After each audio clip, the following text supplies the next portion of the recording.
This podcast is a member of the Place to Be Nation family. Visit us at placetobenation.com, the only place to be in your pop culture world.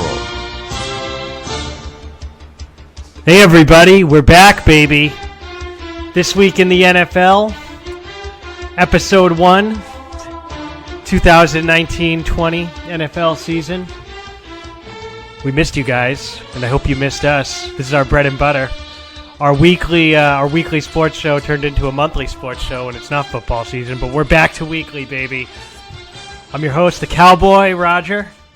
I'm here with my compadre, the straw that stirs the drink here, the guy you all know and love, John D'Amato. John, how was your summer, man? My summer was amazing. Sadly, it's coming to a close, but the only happy part about the end of summer is football, and it's the 100th year of the NFL, and between me and you, we got about 100 years of experience watching this great game. Oh my word! Yes, that's a little bit of a shot there toward the birthday. The birthday. Happy 40th. I celebrated 40th. A milestone at the end of the summer, 40th birthday. Feeling good. You know, hanging out with John makes me feel young. So there's that. We're happy about that. But big things popping for Raj. Going back to school, right. Taking a ride his first day of school. It's all good stuff.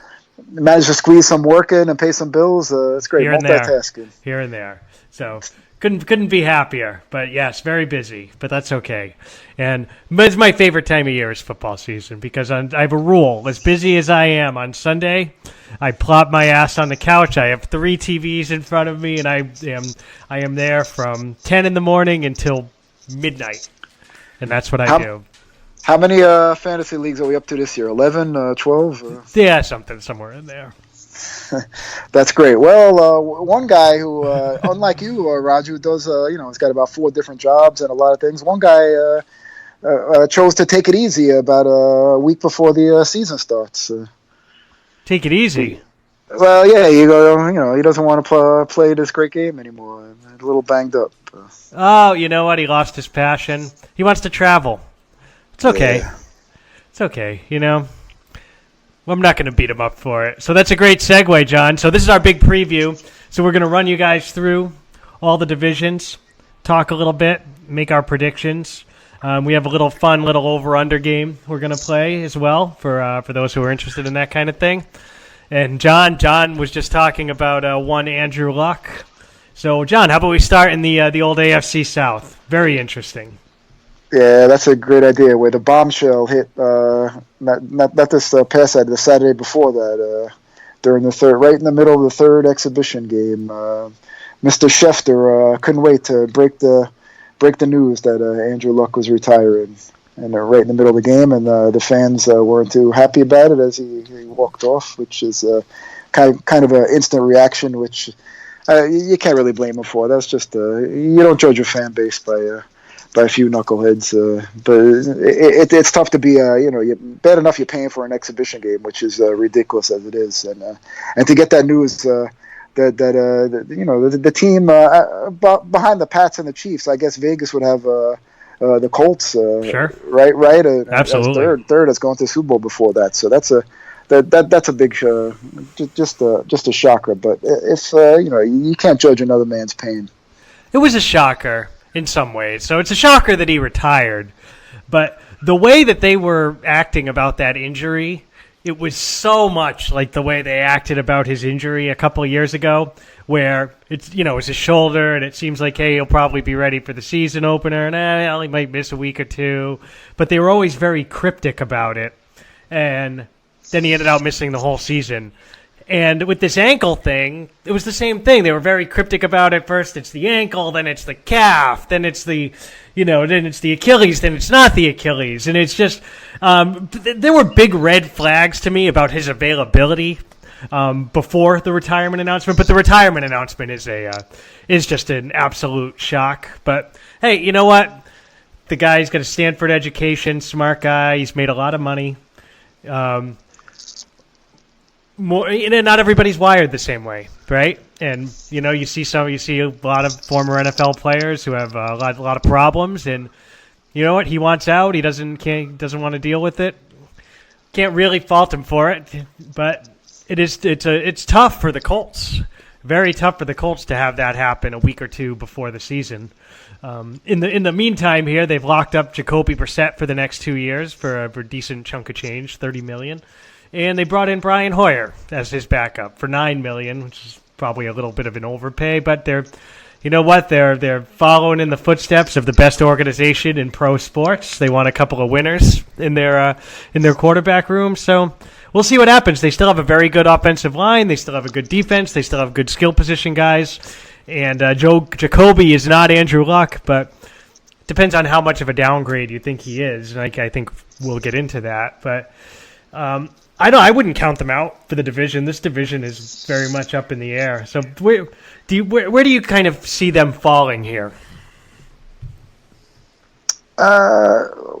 Brissett, when he played a couple years ago when Luck was hurt, he wasn't terrible, and but the team around him has improved greatly. Their offensive line was one of the worst a couple years ago when Brissett played, but now they've shored that up with Quentin Nelson and a couple others, and now they're one of the top 10 offensive lines in the league. So Brissett's got that working for him. T.Y. Hilton is still there. Ebron has emerged. So there's a lot better team around them. So I don't see them totally going into the crapper like they did the last time when Luck was out for the year, where they only won like 4 games. They got as good a shot in this division as anybody. Agreed. And you got to think there's going to be at least some extra motivation there for the team, given the way it happened, to prove they could do it without him. I think there's a little bit of a added kick in the pants there. That it's Frank Reich of all the guys, right? The guys like Job with all the stuff that happens to him, but he always seems to come out smelling like a rose. I mean, right? He's got the biggest comeback in NFL history, the biggest comeback in college history. He goes to the Colts. He looks like he's turning them into a Super Bowl contender, and his fucking quarterback retires at age 29. So if there's anybody that can get up off the mat, right, and make something good happen, it's Frank Reich. Oh, also you left out. He was with Philly when Wentz went down. Right, that's right. And Foles, he helped Foles lead the way to a Super Bowl. The guy's incredible. Yes. Right? So if anybody can do it, it's him. And also they've built up definitely an above average defense. And the DC Eberfluss is probably, if they have another good year and continue to improve on defense, he's going to be one of the top assistant coaching candidates for an HC in 2020. Sure. So, talk about the Colts. The other real interesting team in this division, as far as moves, is the Texans, who, they made a couple of moves this week that real head scratchers. I get it. But, they really gave Clowney away for just about nothing, right? They got a third-round pick, but they have to pay him. They have to pay half his salary, and then a couple of retread defensive players. So good deal for Seattle there. And then at the same time, they did this massive overpay for Laramie Tunsil. I know they don't want Watson to get killed, and they need help on the offensive line, but, that's like the most – that's like, they gave like what you would give for like a really good quarterback in his prime, 2 firsts and a second, right? For Laramie Tunsil. That's huge compensation in the NFL. I guess they think their time is now, right? And especially with Luck going out, they're the de facto kind of favorites in the division. But I don't know. I really don't like either of those moves. And, Lamar Miller broke his leg the same day, tore his ACL the same day Luck went down. That hurts them a little bit. There's some red flags with that Texans team. I think on paper they're the best team in the division, but there are some red flags there to me. I go kind of the other way. I like the Tunsil move. He's definitely, you want to protect Watson. That's your franchise QB right there, and you want to protect them. So, and they had offensive line issues last year, so that was. It's going to help them in the moment. It's just the compensation is huge. It's just so much to give. Yeah, but they lifted their offensive line. The last year they were like a bottom 5 offensive line, and it's lifted them up. And Clowney, as a matter of fact, they got crapped on for the move, but our correspondent, our main Texan fans, Calvin, kind of watches every game, and he says Clowney is kind of like a dog. He doesn't really bring it every down, and he's kind of coasting. I think a lot of people overrated Clowney because he was a number 1 pick, but he hasn't really brought it, and he was going to cause a lot of issues this year, that taking plays off and stuff on his walk year.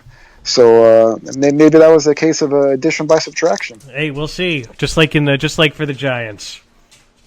We'll get there. All right, and then the Jaguars, kind of a sexy, trendy pick to come back this season with Foles. Not by me. You could be like that post-type sleeper thing, John. You're a year too early on him. But really, I mean, Bortles dragged that team down last year, and I think you kind of can, I think you can write off like the last third of the season where the team was just a complete mess and they were, pretty obviously not giving it 100% out there. But they could certainly, healthy Leonard Fournette, still have all those guys on defense. Foles better than Bortles. They could certainly make some noise. And then some people like the Titans. I'm not one of those people. I think they're a mess, and I think they're pretty clearly the worst team in the division. All right, here's the first hot take of the show. All right, Roger, buckle in. All these teams are going 8-8, and the Titans are gonna win the tiebreaker. There you go. It's always possible. All these teams. There's a lot of mediocrity, and there's also a lot of good stuff. A lot of these teams a lot of things can go either way. Like but still, that's one of those teams that they just blame it all on one guy. They want to blame all their problems on Bortles. But last year, their defense was real soft, and Jalen Ramsey, a lot of times he does more work with his mouth than on the field. Man, he's good. He's really good. We'll see. I mean, they're playing Kansas City week 1. If they're for real, they'll give them a game. Yeah, I wouldn't be surprised right off the bat, especially if it's a nice hot 90-degree day. They might be more equipped to handle that. That might be like a first week upset, but otherwise, I see a lot of mediocrity in this division. And is that your official pick? Titans to win the division. The Titans win the tiebreaker. All 4 teams go 8-8. The Titans win the tiebreaker. All right, I also think it'll be close at the top of this division and not in a 2 teams 12-4 kind of way. But I do like Jacksonville to turn it around and win this division. I think the Colts thing, I think sneakily it helps the Jaguars. Everybody's talking about it helping the Texans, but I think sneakily it helps the Jags. I like Foles. I think the defense is for real. I think that health. Probably not something to bank on, but I have a funny feeling Fournette is going to put it together this year and stay healthy. If he stays on the field, I mean, he's a really. They can set up the pass with the run. They can control the ball. They can play 16-13 football, which they're very equipped to do. So that's my prediction here. Jags. Okay, so you got Jags, and how does the other division round out for you? I got division, Titans, Colts, Texans, Jags. Jags, Colts, Texans, Titans. With the Titans, I think the Titans might be like a 4-win team. Not to steal thunder here from. Yeah, that's all right. So I'll pick another over under. So over under the Colts 7.5. Over barely. I'm giving them 8. And for you said everybody's 8-8, right? So yeah, so that kind of eliminates any mystery. Yeah. So actually, that's how the over unders pretty much. Yeah. Yeah, 8. The Colts are the only one at 7.5, and the other 3 are 8. So. Yeah, so I'll go under with the Titans. I'll go under with the Texans. I'll go over with the Jaguars. So okay. In the next division, we can just do one each. But you had to, you have to throw that prediction out there if you think the whole division's going to go in 8. So I understand. All right, let's move up to what'll probably be our quickest conversation: the AFC East. Oh boy. So the Pats, generally speaking, a foregone conclusion that they're probably going to win the division. I don't think that changes too much this year. Kind of an interesting conversation, Jets and Bills. A lot of people are in on the Jets this year, really, really making a big improvement. And I think they could improve, but kind of the more I've thought about it, the more I think kind of under the radar that Buffalo is going to be the team that makes an improvement this year. And maybe, I don't think they'll sneak into the playoffs, but I think they'll be better than people think. And I think the Jets, a lot of people are thinking 8-8, 9-7 for the Jets. I don't see it personally.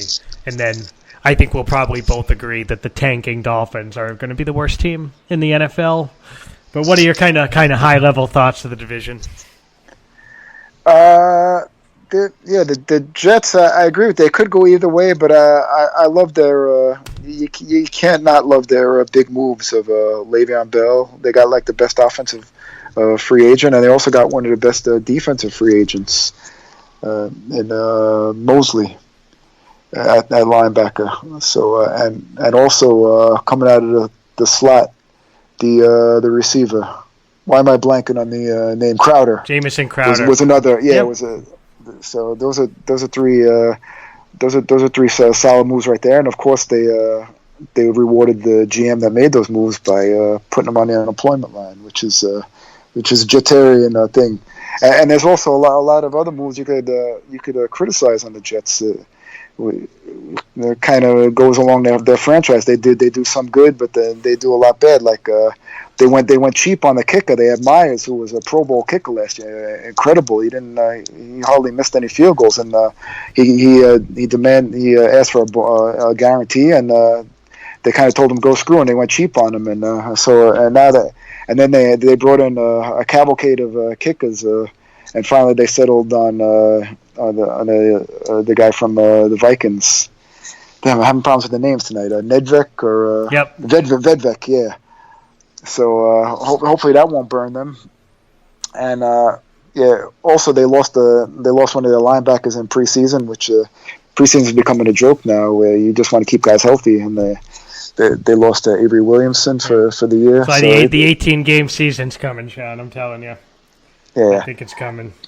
But I predict that the good moves will outweigh the bad, and they'll come through with 9 or 10 games and a wild card. Wow. Could not disagree more there. So, your logic is sound, but it's just a difference of opinion. I think how Gase made something out of Tannehill. What do you think Gase is going to do with Darnold? I mean, you gotta love that. To say he made something out of Tannehill. I mean, what did he make out of Tannehill? He was like the 28th best quarterback in the NFL. They were competitive. They made a playoff, and they were competitive, even with Tannehill as bad as he is. So, but all right. Now, Tannehill aside, there's a lot of dynamic. There's a lot of dynamic players on offense, and even the backups with you got Ty Montgomery. They still got Bilal Powell there. He's not going to overuse Bell. Ty Montgomery's a special player too. He only got cut from the Packers because they spited him for fumbling a kickoff. I got to see it. For a loss, yeah. I got to see it with Bell. I mean, he's been out. He hasn't played for a whole year. He didn't play in the preseason. It's definitely going to take him a little bit to round in the form. The beginning of their schedule is murder. And a lot of times these big money veteran free agents, when they go to kind of like more of a rebuilding team, it doesn't always work out. So I also think Darnold's a year away. He's just so young. He's just a kid, and I think he's a year away. We'll see.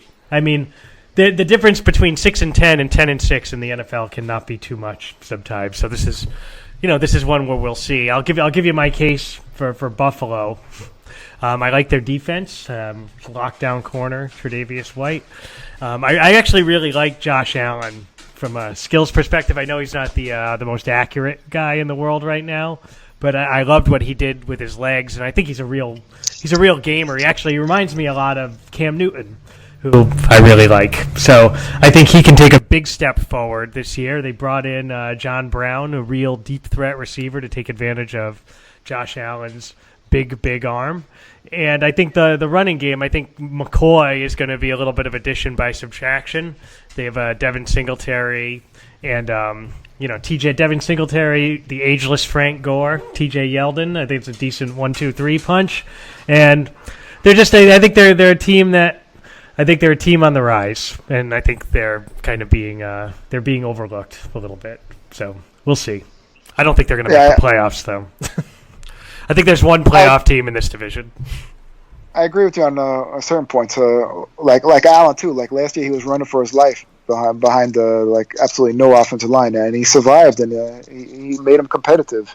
Well, he's a big kid, just like Cam. He's a big kid where he's, if you're going to take a bunch of hits, he's a big rugged kid where he's the one delivering the hits half the time. Yeah. And also the running game, as you said, if they could, they were so impressed that they made Shady McCoy expendable with Singletary and Gore and Yeldon. I kind of agree with you that they can be improved, but it's the same thing like you said with the Jets. The difference between 6 and 9 wins is it's a hair. So let me give you an over/under here. Miami 4.5. I'm going to go under. I'm going under too, in a big way. I mean, they're clearly just trying not to win, in my opinion. The one thing I don't really get is why aren't you playing Josh Rosen? Why if you have this tanking season where you're playing all kids, but you're going to play Fitzpatrick? So it doesn't make sense. Maybe they just traded Tunsil, so maybe they don't want to get him killed right away, and they'll bring him in week 6. They'll throw Fitzpatrick out to the dogs and let him. He's in the hospital. and maybe play Rosen by week 6 or 8, and hopefully Rosen impresses and and up his trade value for the and then they maintain their draft position for hopefully they tank for Tua for them. But I'll hit you with the Bills 7 over under. I'll go over. By one game, 8-8, and then we haven't talked too much about the Pats. If Brady stays competent, the team looks like on paper at least a better team than last year that won the Super Bowl. So they're a little deeper. Josh Gordon back, defense looks good. So very much a Super Bowl contender again, as per usual. I don't see too many losses on their schedule. There's one tough stretch, but it's broken up by a bye where they have consecutive Baltimore, at Philly, and home to Dallas, and then at Houston, and there's a bye in there. So it's just and then Kansas City. So with the overs though, the over/unders it's 11 seems low, but the one thing that would scare me off there from the over is just the way that they've kind of turned into almost like the Warriors. In that last year, I mean, they're pretty clearly the way it went. I mean, they were not tanking the regular season, but they just want to make sure they do enough to win the division and, get a home game in the playoffs. But they're not, with Brady's age, they're not going balls out to go 15-1 or anything. I think they're they're accepting of a couple of losses in order to preserve him. They've proven. Last year they went into KC and won it, where I think KC has no shot in New England. That December 8th game, for instance, versus KC might be for home advantage again, but for New England, it doesn't really matter as much as KC. We shall see. All right, next up, AFC North. So very interesting division. Very, very, very, very, very interesting division. You have the national darling, Cleveland Browns. Everybody's on the Browns. Acquired Odell Beckham in the offseason. Baker Mayfield a year older. Kareem Hunt coming week 10. Myles Garrett ready to break the sack record. Everybody loves him, which is usually like a big, giant red flag to me. But on paper, they look a lot better. It seems like everybody's getting along well right now. They do have certainly some strong personalities in that locker room. So before we talk about any of the other teams, what do you what do you make of Cleveland, John? You think it's hype? You think it's a year away, or do you think they are going to make the playoffs this year? Yeah, I think they're gonna make a wild card, but as far as the red flags, one major one is: do we know that Kitchens can coach? How is he going to handle like clock management, replay challenges, et cetera, et cetera? We haven't even seen him coach a game yet. So that's one thing we don't know with these first year coaches. A lot of them come in and they get it right away, but a lot of them come in and they just show that they're good coordinators. So we don't know. So that's like that's one of the wild cards right there. And also, can they stay healthy?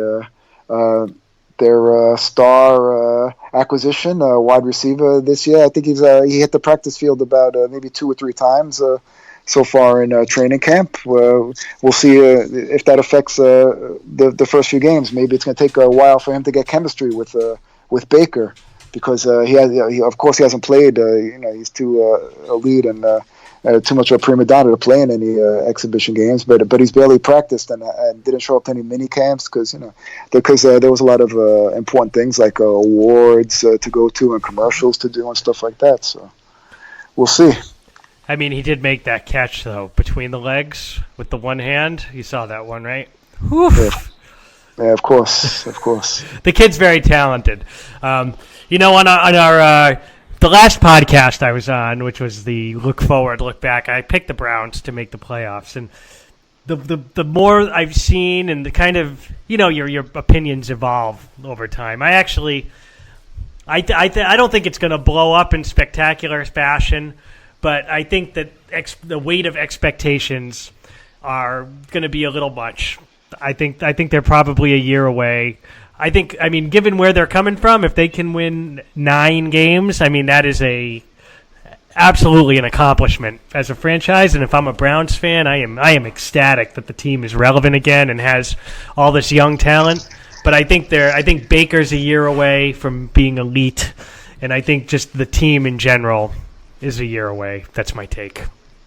I like their front four with the additions of Vernon and Sheldon Richardson and Myles Garrett is gonna be that much better. So I mean, their defense was shitty last year. I mean, their offense is good, but I mean, you could really throw on them. So so I think they're gonna be improved. They're gonna be improved there, and that's gonna get them. I mean, they went 7-8-1, so that's gonna get them an extra couple wins with their improved defense. So their division is tough, which we'll talk about. Outside of the Bengals, the Ravens and the Steelers are both good teams.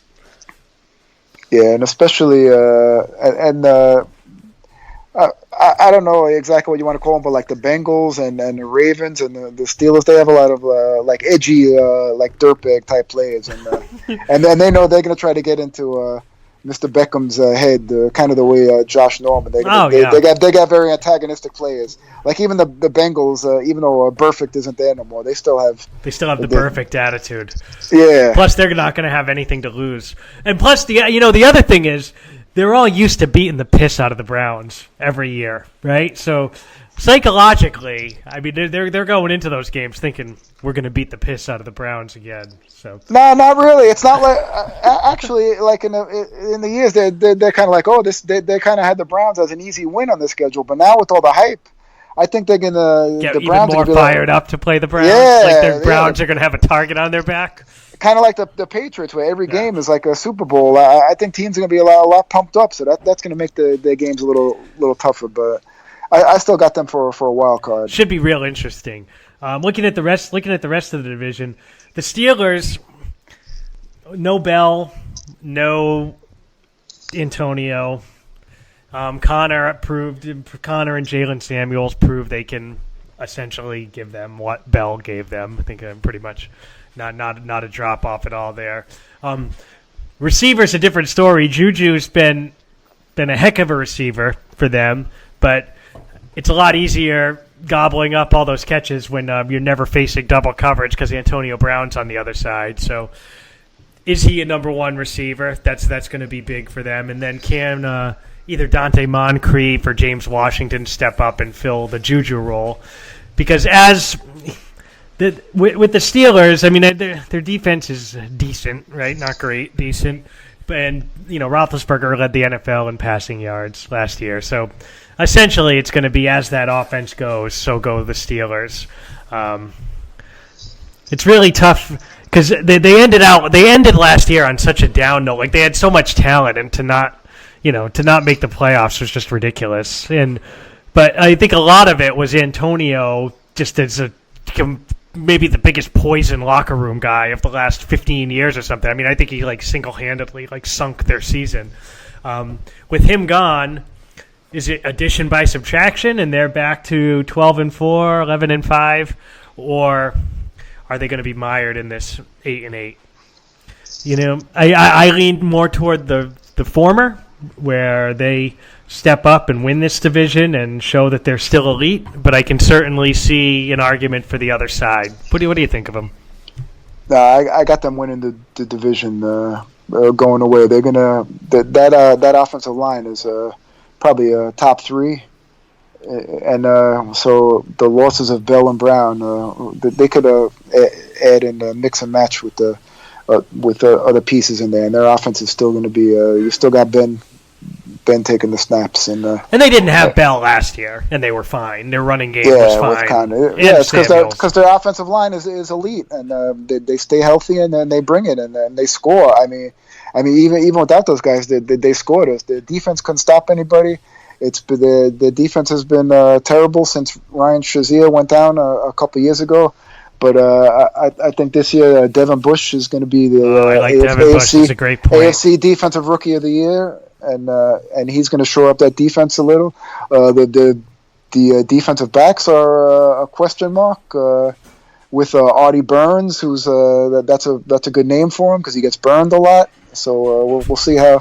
We'll see if they make some improvements. They re-signed Joe Hayden, who was let go but gifted by the Browns, and he's been adequate for them. So we'll see if they step up and make some stops.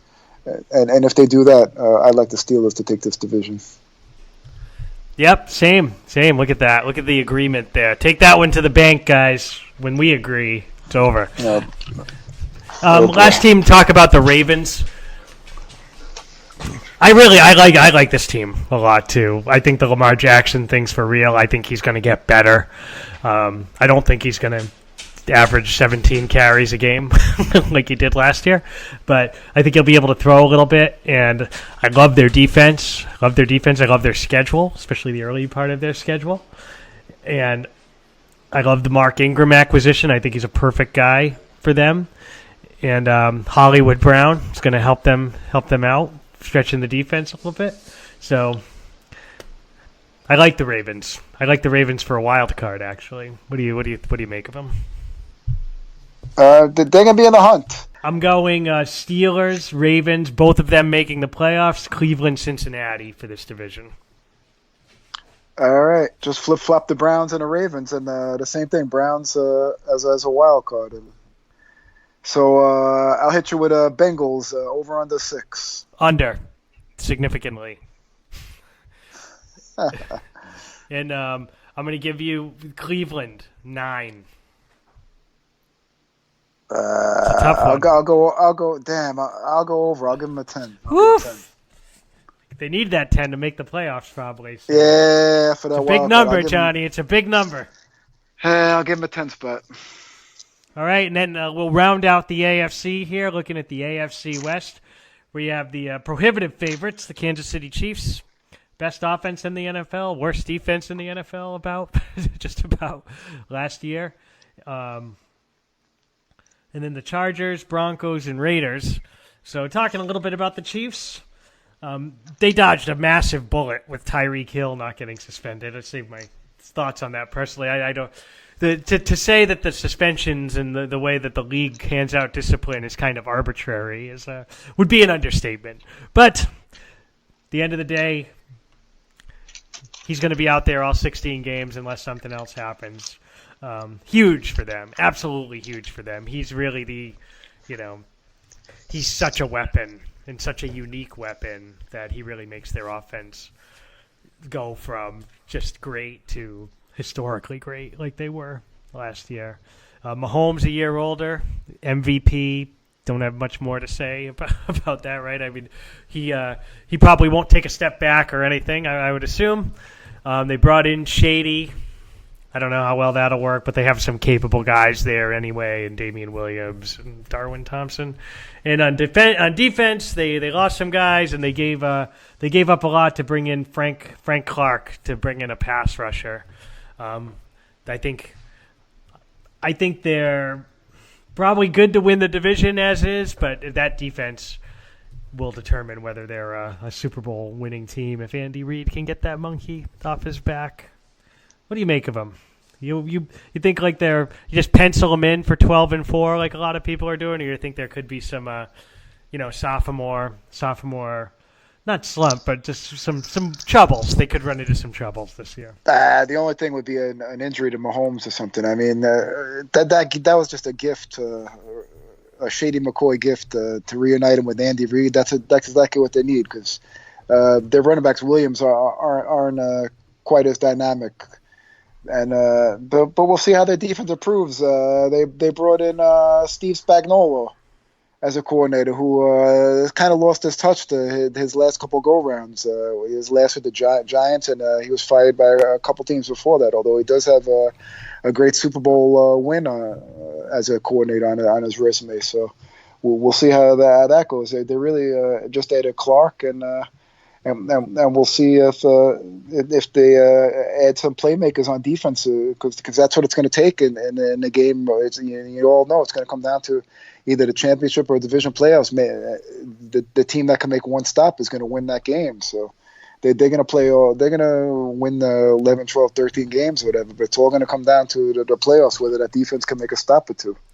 Yeah, I mean, that playoff game last year, the Patriots' defense was incredible in the first half. But once Mahomes figured them out, the Patriots weren't stopping them at all. That's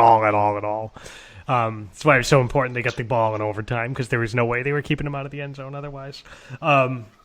So he's a scary guy, and I mean, that if somebody's gonna, if there's gonna be like a torch passing, like that could be it, right? I love the Pats, but I can see these guys beating them. Rest of the division, Chargers, tough offseason for the Chargers.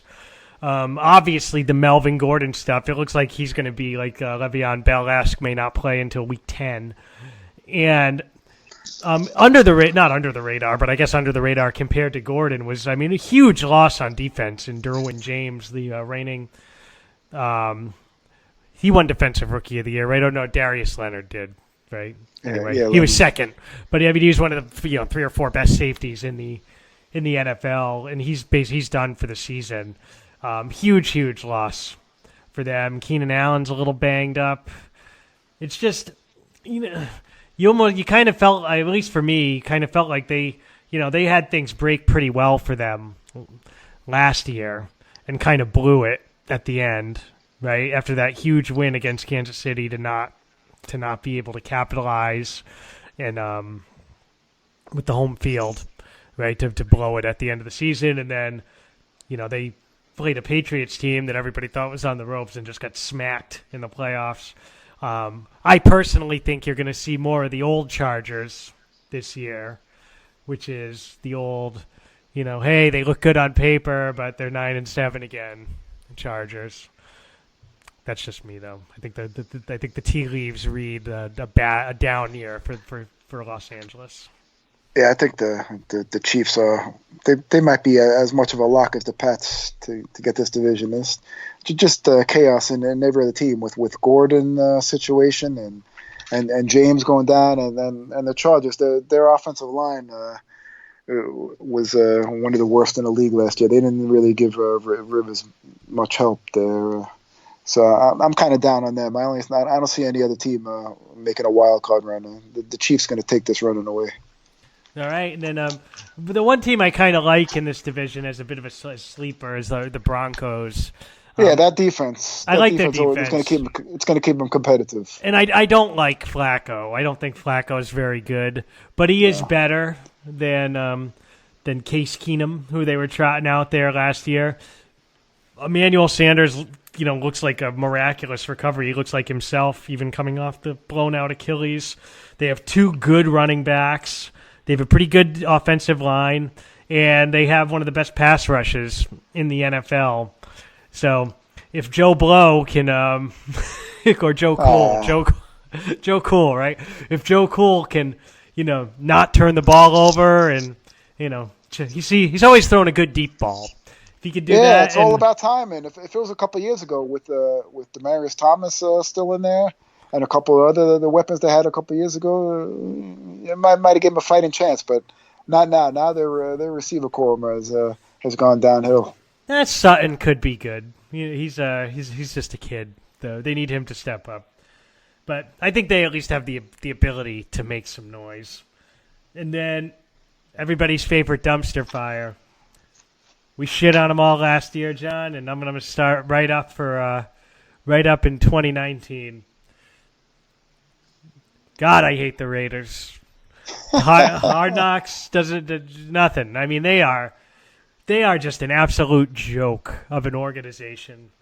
Antonio Brown, if that doesn't just scream Randy Moss going to the Raiders, they're not going to be good because Derek Carr's not good. Their defense sucks, and Antonio has become. I don't know what's wrong with him, but he's like a more than a prima donna. I mean, he's just not a guy you want on your team.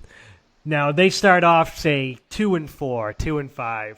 How quick do you think Antonio packs it in? Do you think he's going to be out there giving it 100%, or he's going to be, my hamstring hurts? I'm telling you, John, they're like 3-13 again this year. 3-13, 4-12. The laughing stock of the NFL. Gruden's got 4 quarterbacks on the roster. All 4 of them suck. It's just a joke, and you feel the only saving grace for the Oakland fans are that the team will no longer be in Oakland after this year. They can take solace in that because they've been abused by this inept organization long enough. I'm not as down on their defense is going to be horrific, but I'm not as down on Carr and their offense, and I'll give Brown a chance to keep it together, and I think they're going to put up some points and garbage time points when they're getting killed. Yeah, because their defense is horrific. Their front seven is probably 32nd out of 32 teams. They don't get any pressure on the quarterback. They don't stop the run. So, I got to give. I'm not as down on Gruden as you are. I think he's gonna come up. They're gonna have a respectable offense. I don't think it's going to be respectable. I think Carr. I said last year that he was sneaky horrible. It's not even sneaky anymore. The guy's just not a good quarterback. He's just not a good quarterback, and he's not going to be a good quarterback. And I like Jacobs, the kid they drafted, but Gruden will figure out a way to screw that up. And yeah, it's a dumpster fire, and I can't wait to just laugh all the way. I just can't wait. We're doubling down. They're going to be worse than last year. All right, Broncos 7 over under. Over. What do you got for the Chiefs? 10.5. That's an over. It's a nice over. I agree. So I'm going to go Chiefs, Broncos, Chargers, and then a distant fourth, Raiders. Oh, Broncos over the Chargers. Okay. Broncos over the Chargers.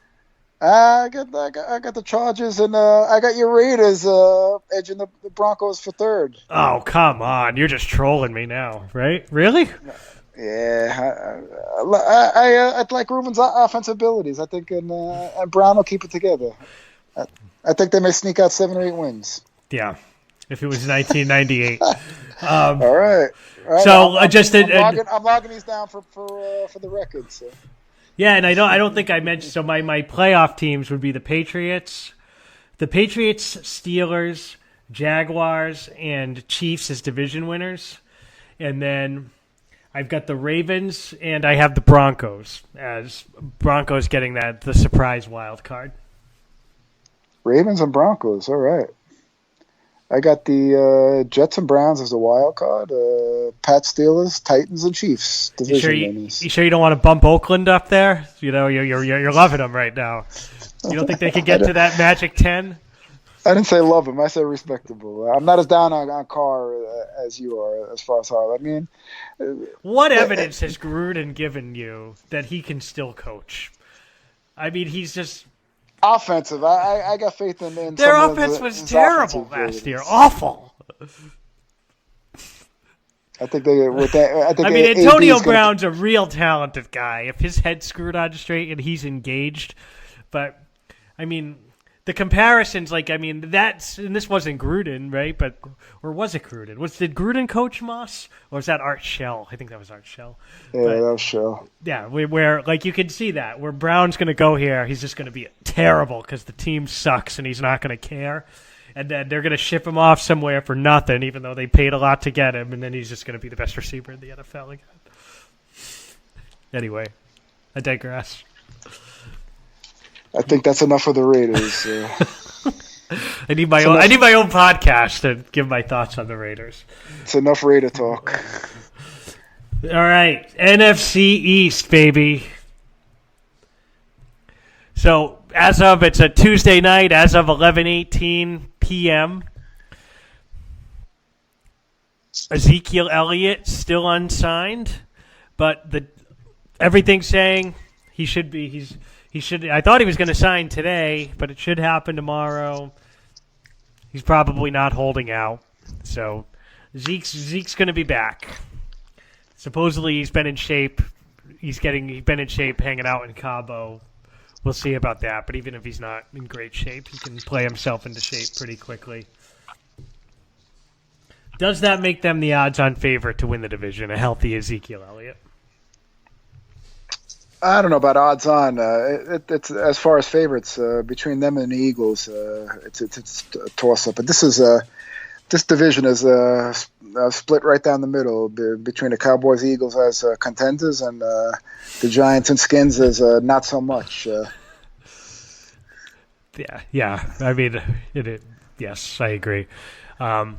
It's a tough call. The Cowboys, getting back to Elliott before we get heavy there. I think Jerry, there wasn't really much urgency because right out the gate, the Dallas got the Giants, who they pretty much own. They got a little Miami. They got Washington. So I think Jerry is there's not really much of a sense of urgency. They figure that they could go 3-0 without him, and worst comes to worst, maybe they get clipped by the Redskins. So they'll definitely won't go less than 2-1 even without him. So yeah, and frankly, it's not the worst thing in the world for him not to be taking hits for a few weeks, right?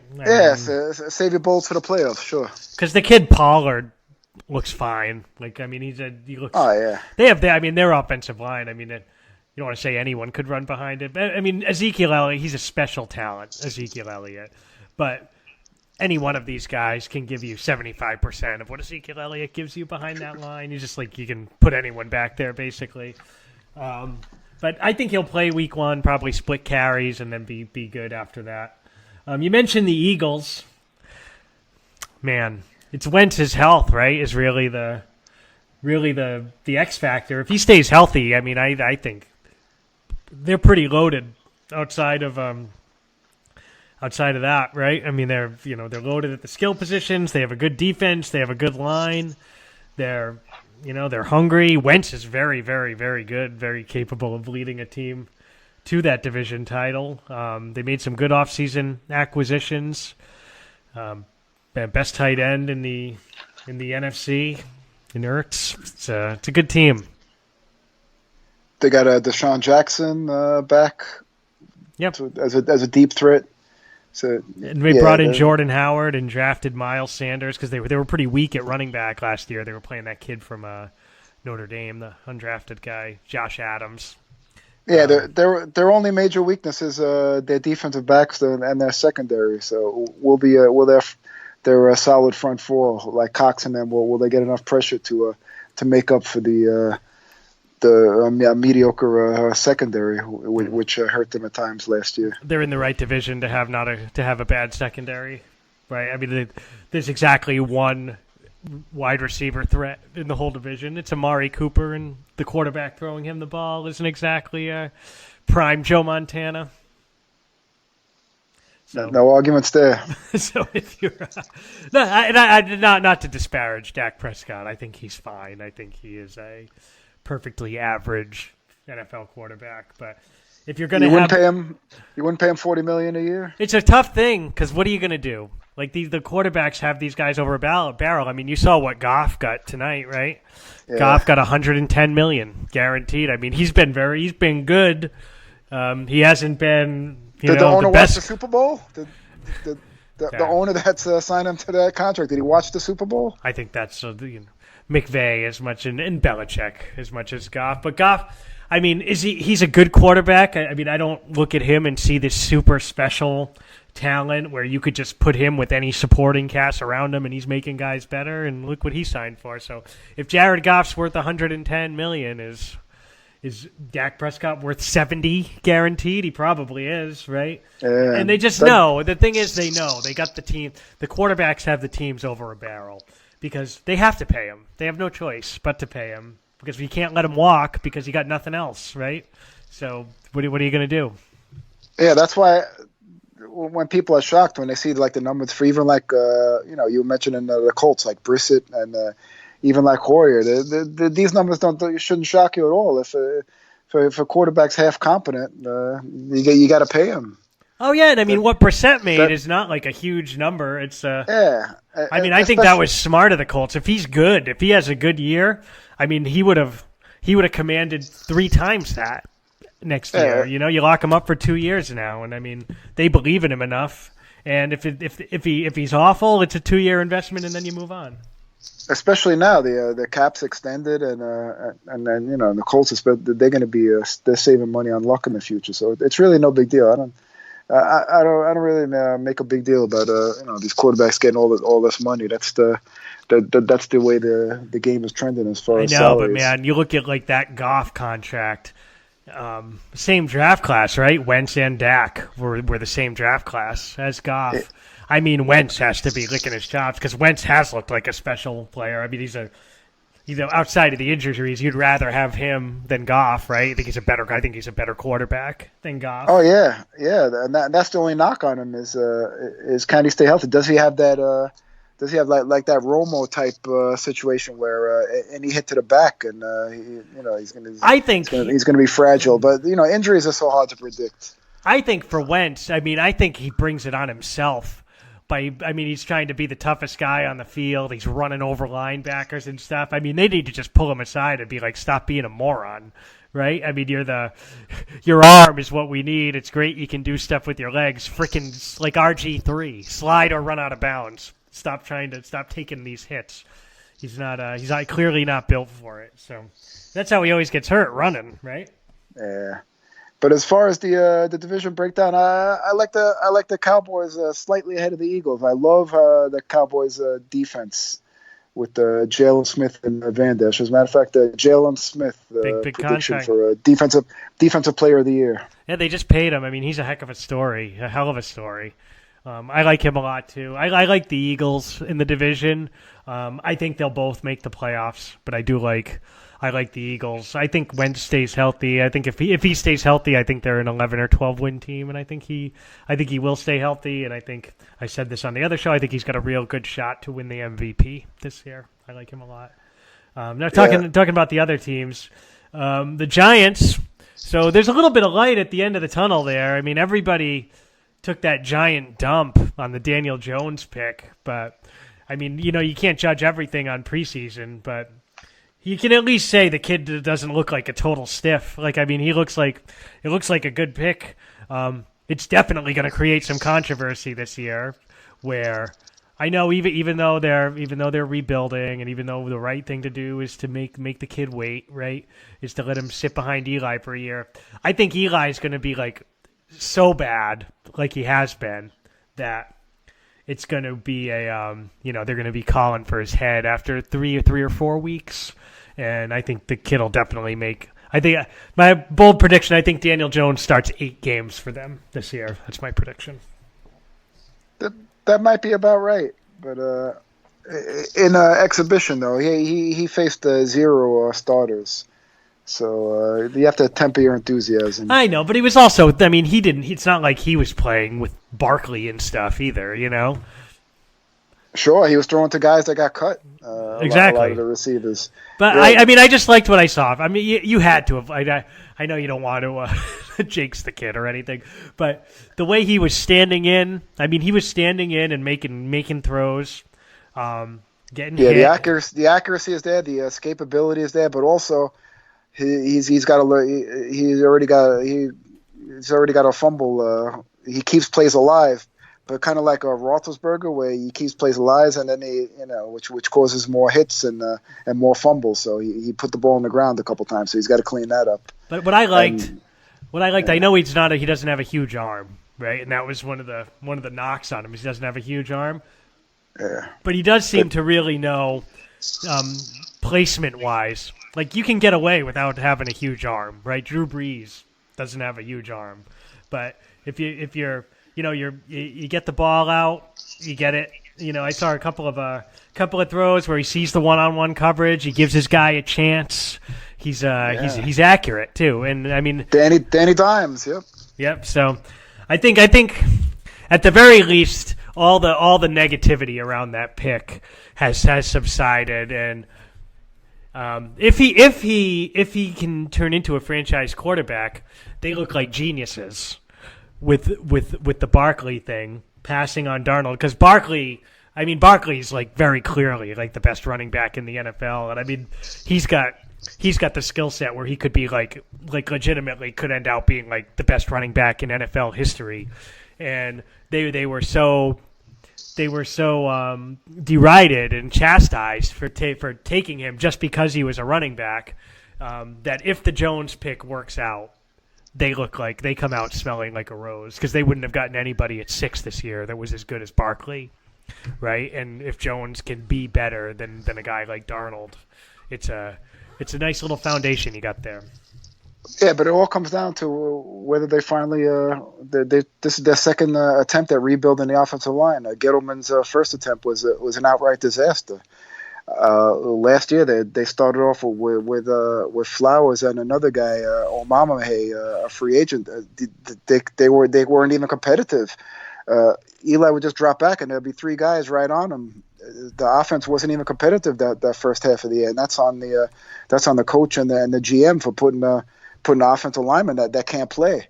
So if you at least got guys out there that are mediocre, at least guys that can execute a block or two, and give them a fighting chance to be competitive, no matter who we out there. Because if they put Darnell, if they had drafted Darnell and had him out there last year, he would have got killed. And so now we'll see, because that was Gettleman's claim to fame, that he's gonna build bullies and an offensive line. So far he's 0 for 1. We'll see how version 2 and so far it looks good. They got Zeitler from the Browns, and a second year Will Hernandez, Solder. He's out there. He may not be as good as the highest offensive lineman paid in the league, which is what he is. But he can play. I mean, he can absolutely play. Yeah, he gets beat he gets beat sometimes, but at least he's out there. That's the main thing for your offensive line, is staying healthy. I mean, Flowers was like, he's enough on his own to drag the whole line down, right? I mean, he's awful. Yeah, and they had 2 guys like that. So yeah, they weren't even competitive first half of the year. So once they got that cleaned up, and also their defense has been horrific. The past 5 years, they've lost 18 games where they had a lead in the last 2 minutes. And that's the most in the NFL. So that's on the defense. It's not to defend to Eli and the offense, but he has the second half of the year. He did have some good games, and he put up a lot of points when he had time. And also he showed that he'll just throw to whatever receivers open. And this year he doesn't have to look for one receiver who's going to be screaming and crying and complaining and stuff. So even without Beckham, help out. Without Beckham, their personnel on offense is not bad. I mean, obviously, I heap the praise on Barkley, and he's great in the passing game too. And Engram is an excellent tight end who could take a step forward. And their receivers are decent. Sterling Shepard's a decent receiver. It's not like they're not like they're going out there with what the poor Redskins have outside. With Darius Geis is the best guy on the whole team. It's they could. I think like for the Giants, if Jones plays and shows promise and they can win 6 games, I think the season's a success, and you move forward from there. Right out the gate to give Shermer a breather. That they're not going to beat that. They're 0-1 already, but that second game versus Buffalo at home is crucial for Shermer, because he has to also prove he could coach. He was not very impressive his first year, as far as play calling, replays, time clock management, etc. And also he's shown poorly he's been very sensitive handling the press, and as a matter of fact, he threw in a couple. Jones had his great preseason games, and he's like, he's already like puffing out his chest, saying, "You see, you guys, you guys were criticizing us, but we knew what we were doing." He's already, jumping the gun a little there. Like, let the guy do it in the regular season before you start bragging about him. So he's Sherman has got to prove himself this year too. Agreed. All right, and then I don't have a ton to say about the Redskins. I think they're the worst team in the division. They're rebuilding. They're like the Dolphins. I think, they're going young, Haskins and guys. Yeah, Haskins. It's the same situation as Jones. They might as well put Keenum out there to get killed. Right. The first half of the year, and then hopefully Trent Williams. The second back. half. Yeah, Trent Williams. I don't know what's going on with him. Whether it's the contract, he had problems with the. He didn't like how the medical staff was treating him, because as an offensive lineman. There's a lot of he's suffered a lot of wear and tear on his wrists, hands, and shoulders. So we'll see. And he didn't like the treatment at the medical staff, and he's complaining about his contract. So, but they need Williams in there to be competitive. Agreed. And his wrist should be all right, though. I think big trend. So. All right, let's go with the predictions here. I'm going Eagles, Cowboys, Giants, Redskins. John? Yeah, just flip the Cowboys and the Eagles. All right. And I'll hit you with over or under Eagles 10. Over. How about you? Giants. I think they'll get to 7 over. All right. They'll get over to 6. They'll go 7 or 9. All right. Next up, the Norris, NFC North. Led by the Bears last year. To me, these next two divisions, the North and the South, are kind of like the two most wide open divisions in football. Like, I really don't know what the hell's going to happen in either of these divisions. I half agree with you. So. But and then the half is right now on the North. I agree with you. So we have the Bears. They were good last year. Great defense. To me, it kind of screams like a team who is not going to do that again. It was a little bit of smoke and mirrors on offense, and God, the way they lost that playoff game, it's just I feel like that could be part of a hangover, and their schedule's going to be more difficult. And I'm not super into Trubisky as a quarterback. I don't think he's a lead you to the promised land kind of guy. They do have the defense. Khalil Mack, incredible, obviously. What do you make of him? You stole a lot of my points. Friendly schedule last year. Friendly on the health kick last year. Except for Trubisky went down a couple games, and they also, which was also, they have a quality backup in Chase Daniels, who won him a couple games. So that's kudos to them for because your backup's got to step up. But that kicking situation, I think. That's a rookie coach. They blamed everything on that poor Cody Parkey, kick that got blocked. They made it like they were going to just waltz into the Super Bowl, and they didn't because he missed that kick. I don't like teams that kind of put everything on one play and blame one player. You got to be a little tougher than that. And you got the coach. You got Nagy at minicamp. He's got 10 kickers kicking 43-yard field goals. They're replaying that play. That play is over and over. Then why don't you just beat a team's ass by 10 or 20 points? And then you don't have to worry about it. Exactly. Thank you. And also they got Pinheiro now, And that last exhibition game, I just caught highlights. He missed an extra point by about 47 feet, and they have to have like 15 guys over to the sideline to hug him, to give him a fucking stress pillow or whatever.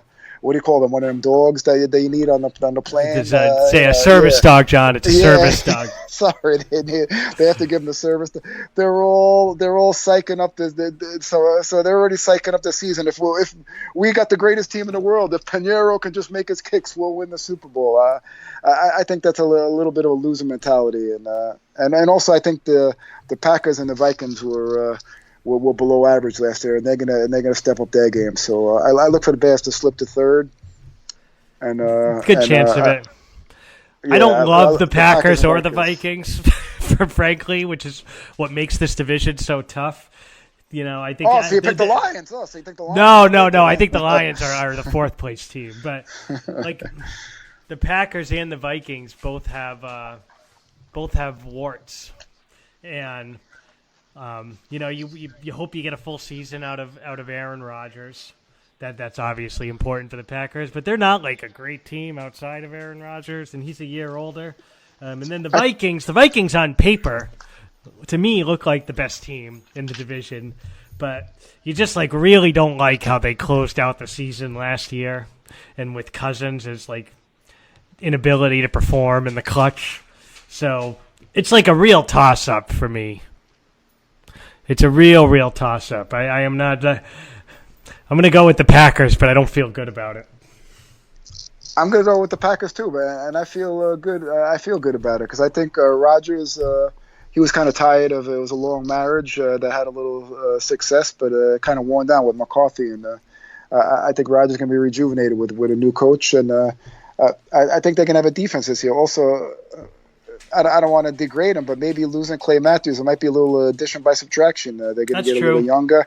He was kind of like towards the end of his Packer career, he was kind of like a home run hitter who would just rush the passer down that outside rush, but wouldn't really provide much as far as run defense and stuff. So they got younger on defense. They got some playmakers like Kenny Clark, Rashawn Gary. I think they're going to be improved, and Rodgers is going to be improved, and they're going to take the division slightly over Minnesota. Minnesota, the only thing kind of holding them back is the most important position is Cousins, but they're stocked everywhere else. And Zimmer's a defensive-minded coach, and he's going to rely on that defense. And the new offensive coordinator is going to try to run the ball more and find ways for Cousins to get into those two stud receivers. And it's like Cousins, he had a good year numbers-wise. He had 30 touchdowns and 9 picks or something, right? And but in big games, man, he just seems to fold. Awful. But so I'm going to cautiously pick the Packers as well for a lot of the reasons you mentioned.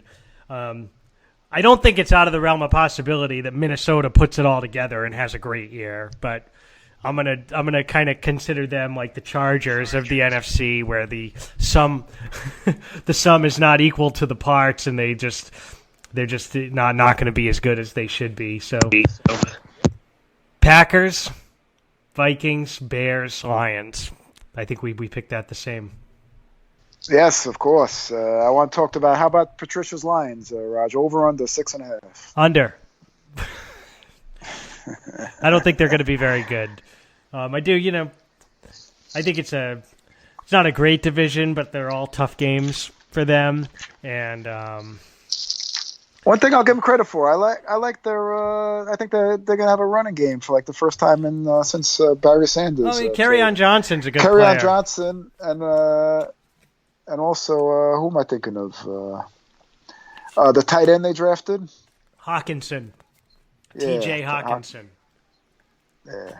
And Galladay. And they got your boy Amendola. I think and Marvin Jones. They have some personnel. Their defense is bad. Who besides Johnson, who did they pick up? Man, I'm doing bad with the names. They got a veteran back. Yeah, veteran back. Oh. Off the top of my head. I don't know. They got rid of Theo Riddick. They just picked up J.D. McKissick. Is that who you're thinking of from the Seahawks to kind of fill that role? Oh, C.J. Anderson. Yeah, damn. I don't know how I missed that one, but yeah. Their running game is going to be definitely improved. For a guy that was kind of cut and washed up, he's having a nice rejuvenation. So I think with him and Johnson, that may be a bright spot for them. Kerryon Johnson is he's the leader on the field, and then C.J. Anderson's the leader in the buffet line after the game. He's looking slim and he's running fierce. But we'll see. But Kerryon Johnson has all the makings of like a real good back, and if he was playing anywhere else, you kind of have that feeling like they could figure out a way to screw it up with him. But I mean, he looked fantastic last year. Cowboy still says under 6.5.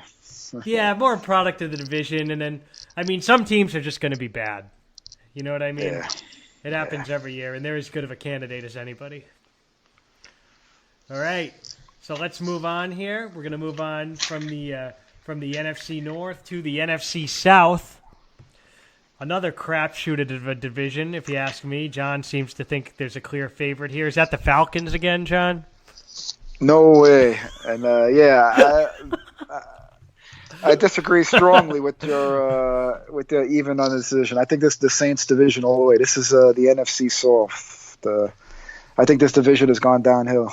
We're gonna be different on this one because I heard you praising and blowing the Panthers on the great looking back with all your NFL experts. You guys were blowing the Panthers. I don't see it. I think it was just me. I think I was the only one blowing the Panthers, but I think. I don't see that at all. I think the Saints are taking a big step back this year. I do. I think Breeze is like a low key, a little washed. I think he showed it last year. I don't think their defense is going to be very good. I think some of these other teams in this division are going to be better than they were last year. I think your Falcons will be better than they were last year. I think the Bucs with Bruce Arians are going to be better than they were last year. And I've made my thoughts on Cam Newton and the Panthers known. I think they're going to be very good this year. And the Saints are going to be my surprise miss the playoffs team. I think they're an 8-8, and I think they're staying home. Wow. Okay, let me dispute. They're gonna continue to. The going's gonna get rough, and they're gonna continue to blame that pass interference call instead of moving on from it. They're not going to do the Bears where they're going to blame the one. They're a lot stronger than that. Let me defend our boy Jambalaya Jake's team there. Although your Breeze points, there may be a little something to that, but on the flip side, that offensive line just beast, and they're not going to let him get touched too much. Top 3, top 5 offensive line in the league, and they're going to keep Breeze clean and let him make plays. And just Michael Thomas, what can you say? It's nice. It must be nice to have a receiver that keeps his mouth shut and just makes his plays and makes the Pro Bowl, and he got paid, and he didn't have to do commercials and complain to the media all the time and cause distractions to do it. So he's a great player. Kamara is a great player, obviously. And also they got Jared Cook, a beast of a tight end. Not a great player. I'm sorry. Not great. He's bringing that losing attitude over from Oakland. Raiders? Nah, he's not great, but he's been a tease his whole career, and he finally put it together for the Raiders. He's right back down to being terrible this year. As a fourth option, he's going to be fine. The third. But they don't really have another receiver. So you're down in that defense, but the Saints defense is much improved. Alex Anzalone is going to emerge to possibly be a Pro Bowl linebacker this year. He made a lot of plays last year, and their defensive backs are very solid, top 10. Every year. I'm high on the Saints. There's always like turnover, right, every year. And in order for that to happen, there has to be some teams that are favorites that are not going to be as good. And I think they're like a prime candidate for that. The way they've gotten knocked out of the playoffs 2 years in a row, that has to, right? That's got to wear on you a little bit to give up that ridiculous play to Diggs. And then the next year to have, I still don't think they're over this pass interference thing. That is kind of driving my pick is how poorly I thought they handled that. I thought it was just, it was like what you said about the Bears with the kicker times like 1,000. Like, I mean, they got the friggin' rules changed. I mean, it's like... And suing the league and all that, and and you can tell from watching the preseason, you can tell how little impact that rule change is going to have. They did it, I think, solely to appease the Saints, and they're just not going to overturn any calls. I mean, they had opportunities in the preseason for these calls that blatant pass interference that they just nope, we're going to stick with what's on the field. The only ones going to be happy about these rule changes are going to be the advertisers, because it's going to make these games 5 hours long now with more commercials and stuff. So. Yeah, and I mean, I got a prediction. Last game of the season, they need a win to make the playoffs. They're gonna have another pass interference call, and it's gonna be reviewed and it's gonna be upheld, and then Sean Payton can unbutton another button on the Goodell clown shirt that he had on while he's sitting at home drinking pina coladas. I'm just glad that that Rams Saints rematch is week 2. We get that over with, because it's going to be all hyped, and they're going to show the replay 1,000 times, and it's going to be it's going to be a mute button game, because I don't want to hear what Joe Buck and Aikman are going to have to say on that. That's a 4:00 special week 2. So it's a good game, but I'm telling you, 8-8. You heard it here first. Awful. So I go in this division. I go Carolina, Atlanta, New Orleans, Tampa Bay. The Panthers. What do you not like about the Panthers? What do you like about the Panthers? Where's the improvement from last year? They missed the playoffs last year. So Cam Newton's shoulder. That's the improvement.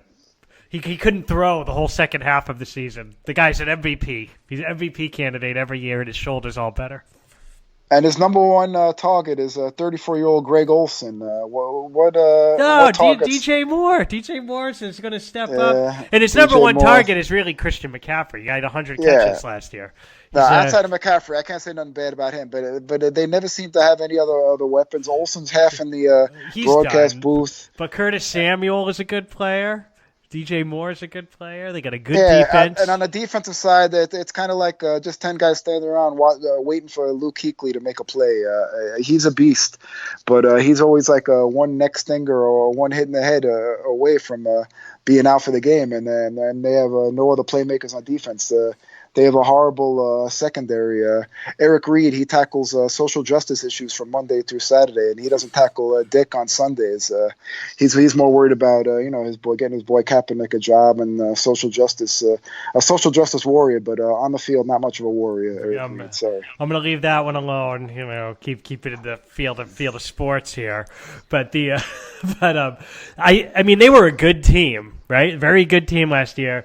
And then Newton, if you watched him, I mean, he couldn't throw. He couldn't throw the last 4 or 5 games of the season. And, but their defense blew a lot of leads too. Their defense. That's why they play the games, John. Sometimes you got to pick a hill, and this is the hill I'm picking. I do like Rivera as a coach. So if for your prediction to come true, it's not far fetched. It would only be because. Rivera keeps them together, if Cam stays healthy, I mean, he's good enough that they can compete with anybody. Sure, they got a top quarterback. They got Kuechly, a top defensive guy, and they got a playmaker, McCaffrey. So that gives them a fighting chance to win every game. But I just don't see. I don't see. Cam doesn't have much help, and the defense outside of Kuechly doesn't do much. So I don't see them. I see a third place year for them. We'll see. Eric Reed could be the NFL Defensive Player of the Year after after the shots fired there. All right, and then how are you picking that division? Did you say it? Saints, Falcons, Panthers, Bucks. All right, and then now the Falcons. Let's get into the Falcons a little bit, because this is another team.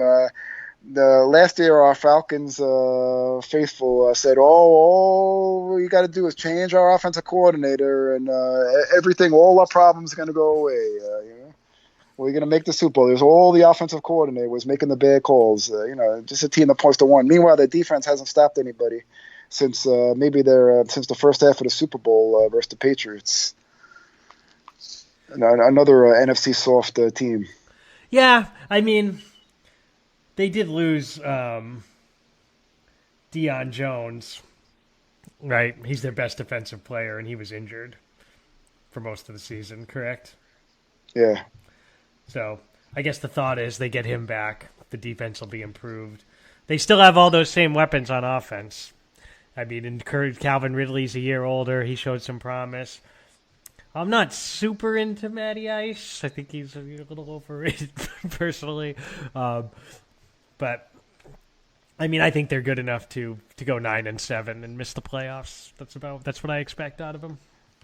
Yeah, that sounds about right. Yeah, he's also getting up there. I didn't realize Ryan was 34. It seems like hasn't been in the league that long, but he has been it forever. He's been around a while, but I mean, his style of play, he's one of those guys he'll be able to play until he's 38, 39. Yeah, I agree with you on the second and 9-7, but they could, like we say about all these teams, they could get those extra 2-3 wins if they get that mojo back.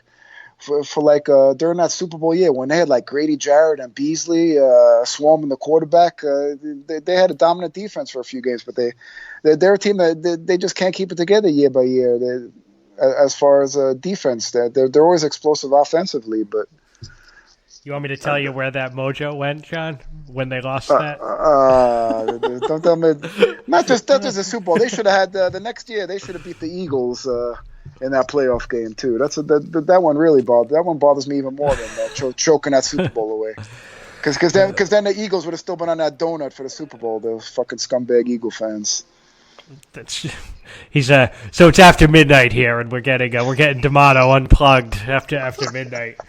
It's attacking the Eagles fans, attacking poor Eric Reid. Apologies to Eric Reid.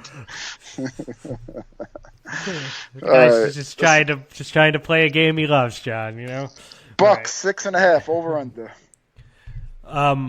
6. Yeah, under. I'm going on. Yeah. 6 with some promise. I mean, I think they'll be. It's their defense that sucks, and they're in a tough division to have a sucky defense. But I think their offense will get better under Arians, and I think they'll at least Jameis will show enough that they don't just cut him loose. Yeah, I like the Arians' run for the Cardinals. Hopefully, Winston doesn't drive him crazy over here, but they're in a no expectations year. So. Then, I mean, the Arians run with the Cardinals. He had, Carson Palmer with half of a fork sticking out of his back, and he made it work. So Winston should be okay. I think Winston's got a lot of talent. He's just, he's got to put it together and stop throwing stupid interceptions. I mean, that's really his biggest problem. Yeah, and without even you asking me, Panthers under 7.5. Under? Come on. Yep. All right. 7 and 9. So we've got some good disagreements. We got the Panthers, the Raiders. Those are our two big disagreements, John. I like being on both sides that I'm on. All right, NFC West. We're going to close things out. Last year it was the Rams and everybody else. Seahawks are a good team. The Rams, I think, are primed for a little step back. The Cardinals are... you don't really know what to expect, but it's probably not good. And the Niners, there was a little promise. They had a pretty ugly preseason, so a lot of people are off the Niners. So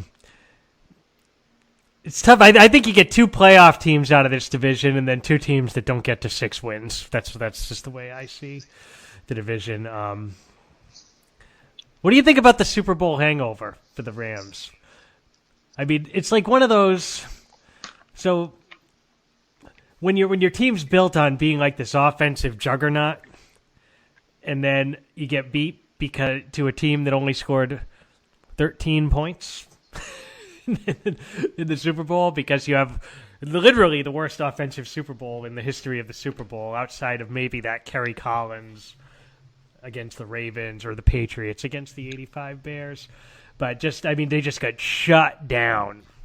And the Bears did that to them in the regular season, too, on a Sunday night game. Just shut them down. You gave Goff all this money. Do you feel like, and Gurley's obviously like this huge question mark because of his knee. Do you feel like they could take a little step back? I don't think they're going to take like a New Orleans-esque step back and miss the playoffs, but I think they're going to be good, but not as good as last year. Like 10-6, 11-5. I think their solid defense is just going to keep them right at that same level. Aaron Donald's going to dominate again. They added Eric Weddle, who's going to be hungry to get that ring on the last. But then again, that could go either way. He could be washed up, but he's going to play a big role in that safety. But I think that defense is solid, and it's not going to allow them to take that step back. Maybe their offense won't be as explosive.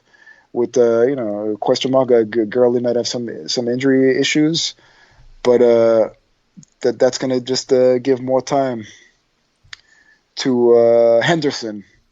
Henderson is going to get a lot of carries and a lot of screen passes. Man, so they went 13-3 last year. 13-3. I think 11 will still take the division. They'll still take the division with an 11-5. Yeah. I agree with that. And then, what do you think about Seattle? I like what they're doing there. I like they're zagging while everybody else is zagging. They're going ground, pounding the rock. They got two good backs. They have a great quarterback. Yeah, and their weakness is in the front seven, and that Clowney move was perfect for them. Yeah, he's going to be playing for a contract.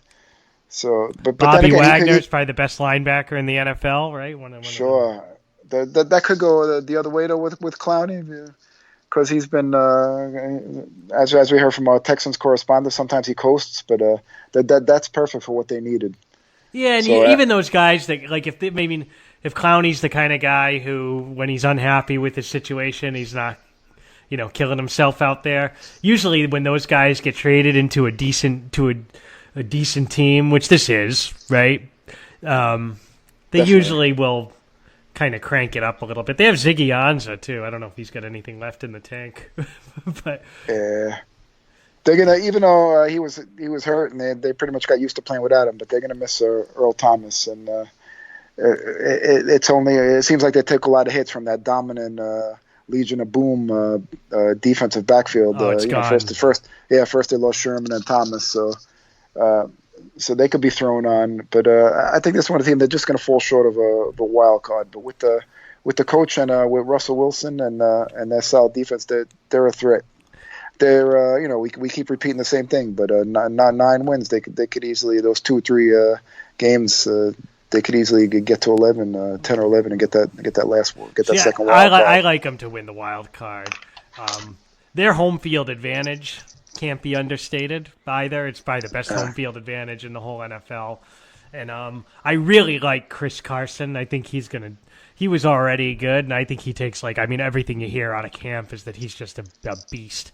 And I think he takes a big step forward and is one of those 3 or 4 best running backs in the league this year. So we'll see. I mean, I think it's a nice division to be in if you want to win the wild card too, because I don't think much of either of the other teams in the division. Yeah. So if you can split with the Rams, I agree, but I see a lot of people real high on the Niners. I don't know. Jimmy G is going to be rusty coming back. And, Jimmy G has looked. I mean, he played all right in the last preseason game he played. That first one. You talk about rusty. That first one coming back. Yeah, that was. You can't go by that. That was a hideous performance. But I don't like their personnel. I mean, honestly, more than anything. I mean, I think he's okay. I think he's not he's not a top 5 quarterback or anything, but he's good.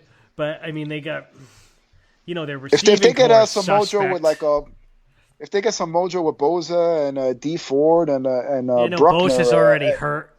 Yeah. D Ford, Yeah, and their D Ford's the MVP of the Patriots last year.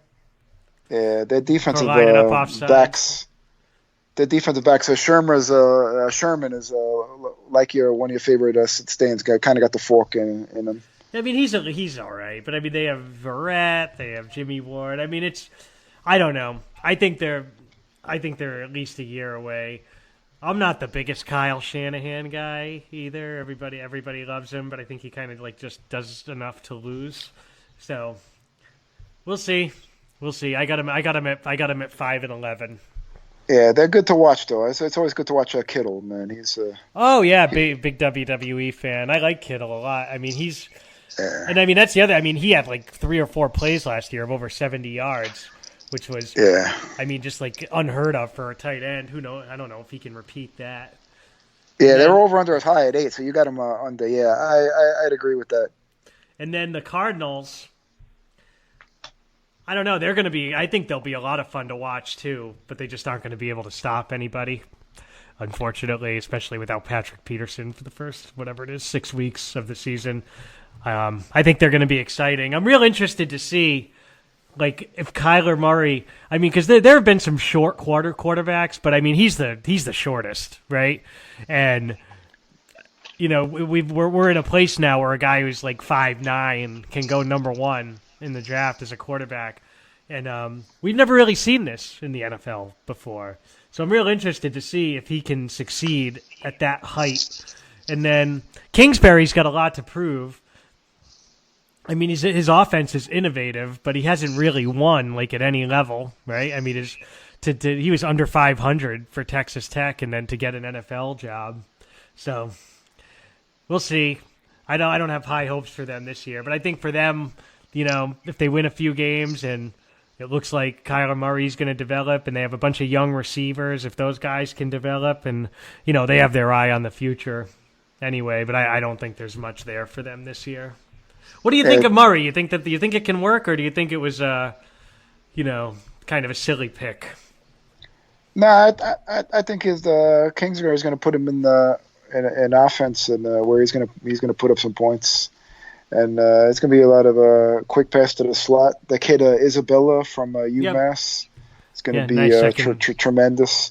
And it's going to be interesting how the trend goes, because if Kingsbury has any sort of success, then you can be seeing a lot of teams when they have head coaching vacancies. They're going to be looking for college coaches that are 2-12 and you know that just have great dynamic offenses to lead the way.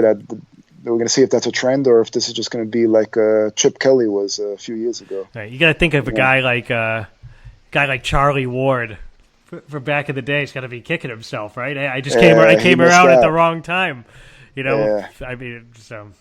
And also, it's going to be interesting. Maybe at the trade deadline, maybe this is the year where Larry Fitz says, "Hey, I might want to chase a ring."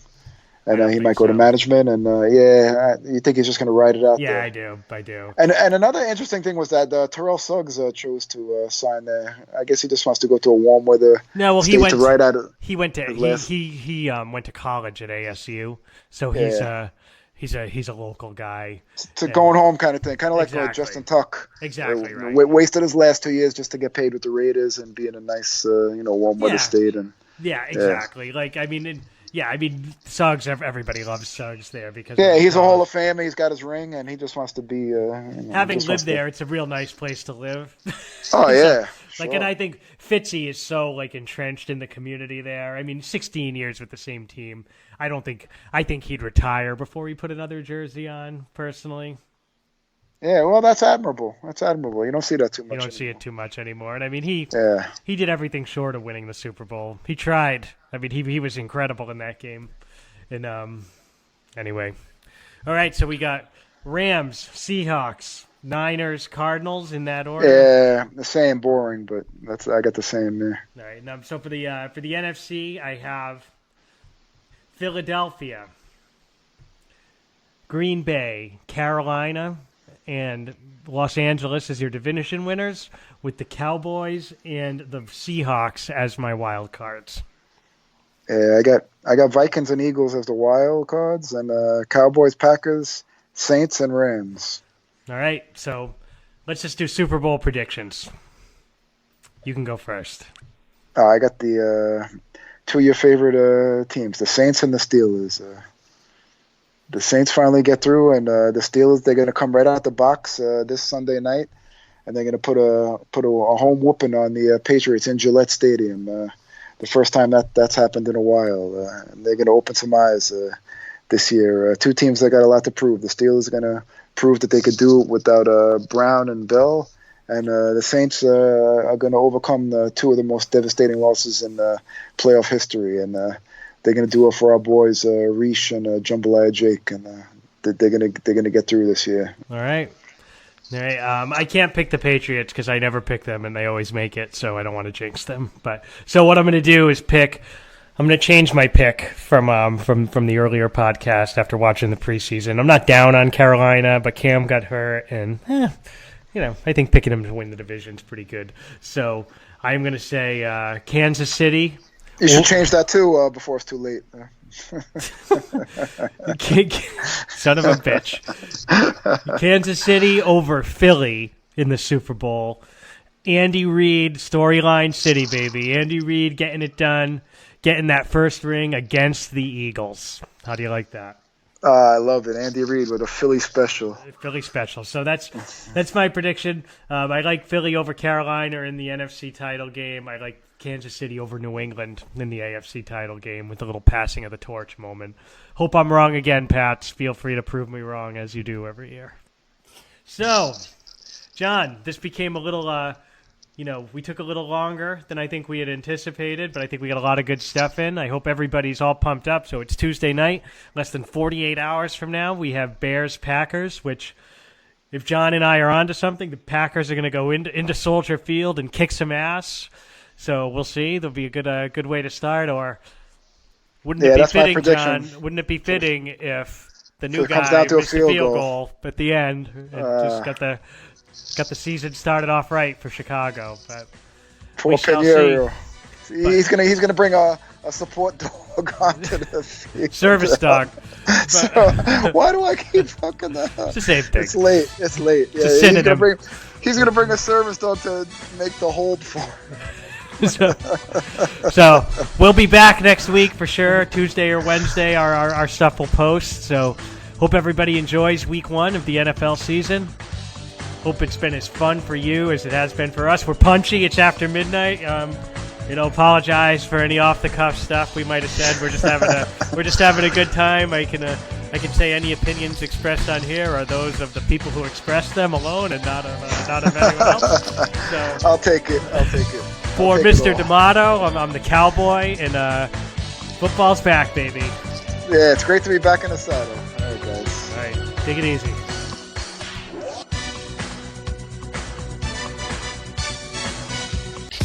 Promotional consideration paid for by the following.